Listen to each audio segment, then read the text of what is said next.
Welcome to the review and how to play the game called Planets, the game my wife has just heard of.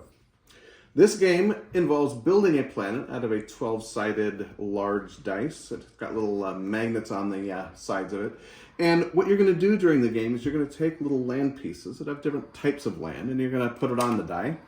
And as you build your planet, you get to claim certain animals that are going to be attracted, or they're going to start growing life on the planet that you are building. And the goal in the end is to get as many points as possible for the animals that you get. So let's talk about setup and how to play. Let's look at the parts that are involved in the game. Each player is going to get their own planet.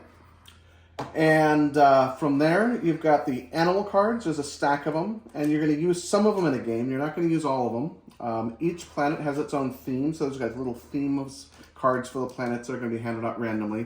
And of course, the little terrain tiles that are going to be picked one at a time by the players to add to their planet. Let's talk about setting up the game. What you're going to do is you're going to have 10 rows of cards. The first 3 rows are going to have 1 card, 4 rows of 2 cards, and 3 rows of 3 cards.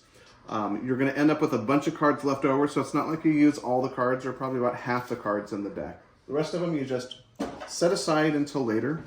You have 5 of these random terrain cards, and what you're going to do is shuffle them randomly, and each player gets 1 random one. You don't show anybody else, but you can look at it yourself, and you don't show any of the ones that weren't used. There are 5 different kinds of terrain, so even if you're playing with 4 people, there's still going to be 1 terrain that isn't going to be used. Then, for the terrain tiles, you make 10 stacks of 5, and that will use up all of the terrain tiles. The first 2 terrain tiles don't have any card associated with them. Basically, the first 2 eras of your planet, there isn't any life that's going to be growing on there. The last 2 stacks don't have any tiles on them, but as you take tiles from here, there's going to be leftovers, and you're going to use those leftovers to add to those final 2 ages for the planet. You pick the first player, they get the first player token, and then you start the game. All right, let's look at the terrain tile. You're going to notice that I got the land terrain, and don't tell my wife because I don't want her to cheat. And essentially, this is how many terrain tiles you get, and this is how many points you get if you get that many terrain tiles, and that's for the end of the game. So essentially, in the game, there are areas and there are regions. Each tile itself has 5 different areas in it. And so for this, in order for me to get 2 points, I have to have 13 areas for my land. And this particular tile will count for 2 of those if I were to pick that one for my land. All right, before you start, you flip over all of the animal tiles. And let's talk a little bit about how the animal tiles work, how to earn them. Essentially, like I mentioned, there are 2 kinds of areas on your little planet. You've got areas and regions. Now, areas are the individual slivers, the number of slivers that you have. And then regions are if you put an area all together and it kind of makes one big region that's uninterrupted, that's a region. A lot of these cards, you need the biggest regions to win the animals. And in some of them, you need a distinct number of regions to win the animals. All right, there's 3 different kinds of animals to be able to win. There's these animals that have these 5 different stacks like this. This means that you have to get the largest number of different regions, separate regions, to win this animal. And these ones, you want to have the largest region, but not just any largest region. Here, you have to have land mass that is connected to desert. And here, if it has an X through it, a little red X to it, that means it can't be connected to that region. So here you need to have the biggest ice region that is not connected to any landmass. All right, the game consists of 12 different eras, or 12 different turns that are taken. The first 2 eras don't have any animals associated with them. Your planet is too young to have generated life. Starting with the 3rd, you start with the ability to gain life on your planet. As it goes through the 12th, your planet will fill up, and that 12th one will be the end of the game when your planet is full.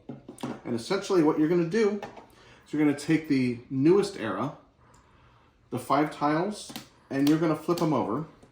And these are the little regions that are available for your turn for your planet.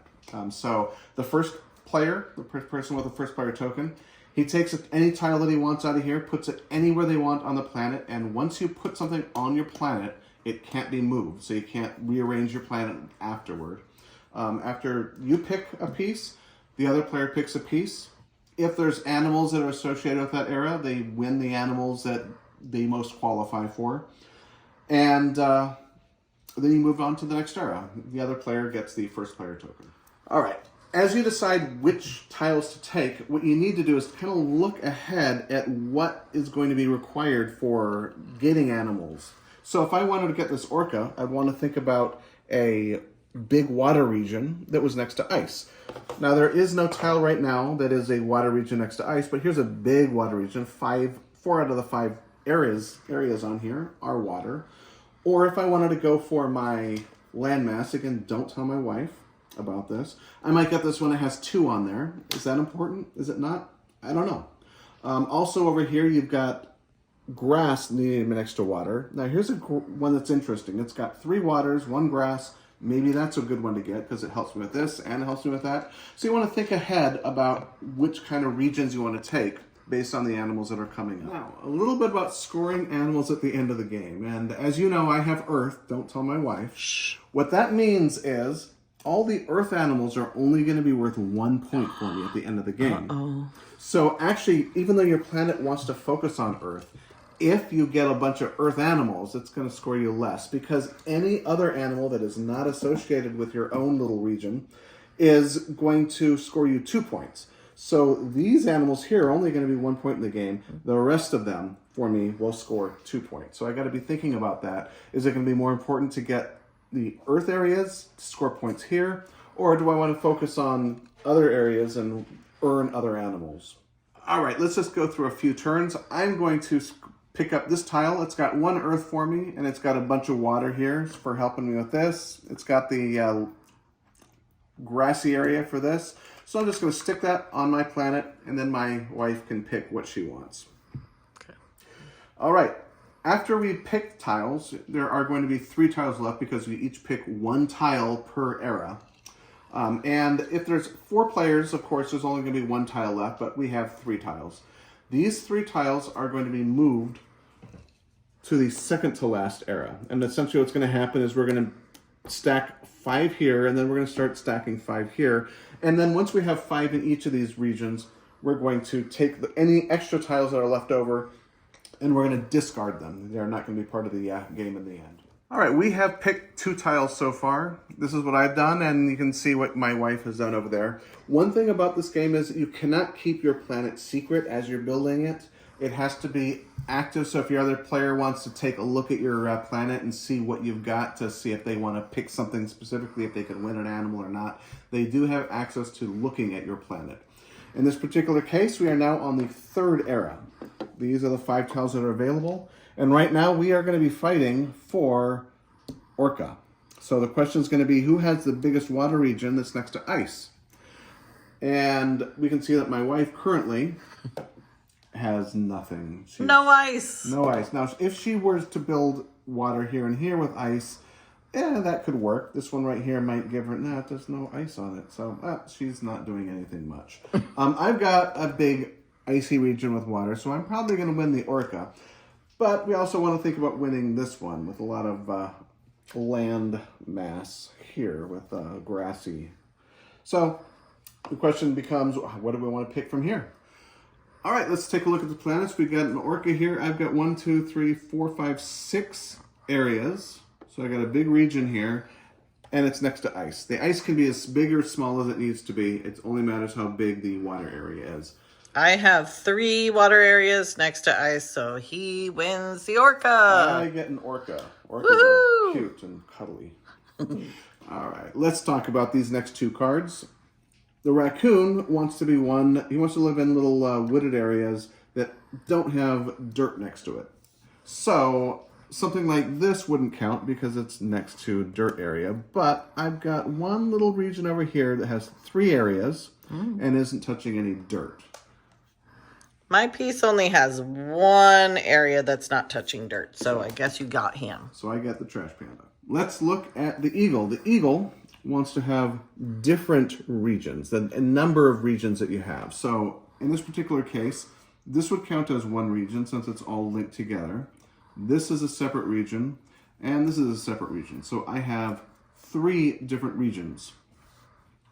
And I have 1, 2, 3 separate regions of dirt as well. So what happens? So what happens, if it's a tie, essentially it moves on to the next era to see if somebody can break that tie. What do we got coming? All right, let's talk a little bit about these animals. We've got the little Coyote here. And it wants to be on desert that doesn't touch water. Now, if you look in mine here, I've got a 1, 2, 3, 4 desert that doesn't touch any water. What does my wife have? Your wife has all the deserts touch water, so I don't get a coyote. I love my coyotes. Sad. All right, and then we got a cute little guy. Oh, he's so cute. And he wants to be in the ice, but he hates desert. Yeah, he does. Now, the question is, do I have anything that qualifies? I've got nothing. I'm sad. 1, 2, 3, 4, 5, 6, 7, 8 ices that touch a desert. I think I win him. What is he? He's a fox. Okay, well. And then you got to have the desert that doesn't touch ice, so it's kind of the opposite. Oh, yeah. And I've got a 1, 2, 3. I have a 1, 2, 3, 4, 5. No ice, baby. Oh, she cheated. Okay. I did not. There she goes. Lies. I got him.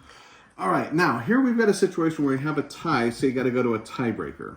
We pulled the last ones out, but if you are looking at an animal and you need to have land mass connected to water, we both tied with 5 on this. So it goes to, if you have a second mass that qualifies for this, in which case my wife had a 3 and I only had a 1. So There's my my wife 3. would win this one. Yay. In this particular case, we also tied. I had a 5 and Jay also had a 5. But I also had a 4 and my wife only had a 2 or something. Yeah. So I'm going to win the bear. There is a situation where nobody would win the animal, and that is if the animal does not qualify in the slightest. This might happen in the beginning of the game, such as there's no qualifying area at all for that animal. It doesn't go to the next batch.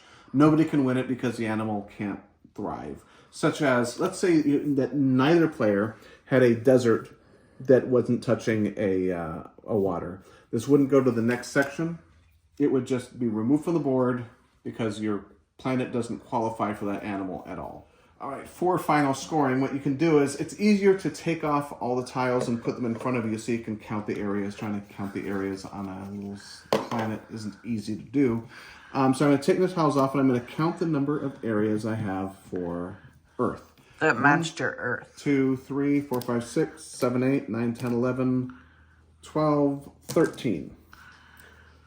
If I have 13, that gives me exactly 2 points. So I have the minimum number. Now, if I had only 12, I wouldn't get any points. And also, if I had 14, I'd still only get 2 points because it takes 15 to get to the 4 points. Then I look over here at these. My Earth animal only scores me 1 point. I only have one of those. So that's 3 points so far. And then it's 2 points for all the other animals. So 2, 4, 6, 8, 10, 12, 14, 16, 18, 21. So I scored 21 points.